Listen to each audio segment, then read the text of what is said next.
আসসালামু আলাইকুম, কেমন আছেন সবাই? আজকে আমি আপনাদের জন্য নিয়ে এসেছি মোগলাই পরোটা রেসিপি। তাহলে চলুন দেখে নিই কী কী লাগছে। প্রথমেই আমরা এখানে নিয়ে নিয়েছি 1 কাপ ময়দা। এরপর এখানে দিয়ে দিব স্বাদমতো লবণ।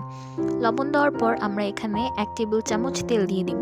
এরপর সবগুলো উপকরণ একসাথে ভালোভাবে মিশিয়ে নিতে হবে। মিশানো হয়ে গেলে এখানে আমরা দিয়ে দিব পরিমাণ মতো পানি। পানি দিয়ে আবারও ভালোভাবে মিশিয়ে একটা ডো তৈরি করে নিতে হবে। ডোটা বেশি শক্তও করা যাবে না, আবার বেশি নরমও করা যাবে না।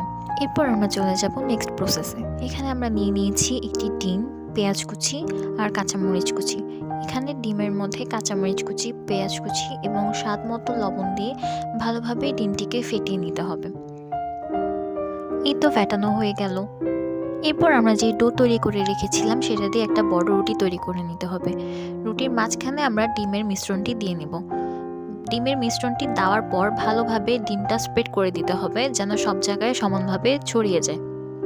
ডিমের মিশ্রণটি ছড়ানো হয়ে গেলে রুটিটিকে চারদিক দিয়ে ফোল্ড করে নিতে হবে, আর এমনভাবে ফোল্ড করতে হবে যেন ডিম বের না হয়ে আসে। এই তো ফোল্ড করা হয়ে গেল। এবার আমরা একটি প্যানে তেল দিয়ে নেব।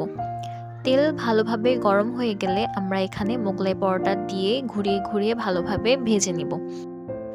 এক পাশ খুব ভালোভাবে গোল্ডেন ব্রাউন করে ভেজে নিয়ে এরপর আমরা মোগলাই পরোটাটি উল্টিয়ে দেব। এই পাশটাও ঠিক একইভাবে গোল্ডেন ব্রাউন করে ভালোভাবে ঘুরিয়ে ঘুরিয়ে ভেজে নিতে হবে। এই তো ভাজা হয়ে গেল। এবার আমরা মোগলাই পরোটাটি কেটে নেব। আমি মোগলাই পরোটাটিকে 4 কোনা করে ঠিক দোকানের মতো করে কেটে নিচ্ছি। আমি এখানে একটি মোগলাই পরোটাকে 6 পিস করেছি। আপনারা চাইলে এর থেকে ছোট অথবা বড় করে নিতে পারেন। এই তো তৈরি হয়ে গেল আমার মোগলাই পরোটা।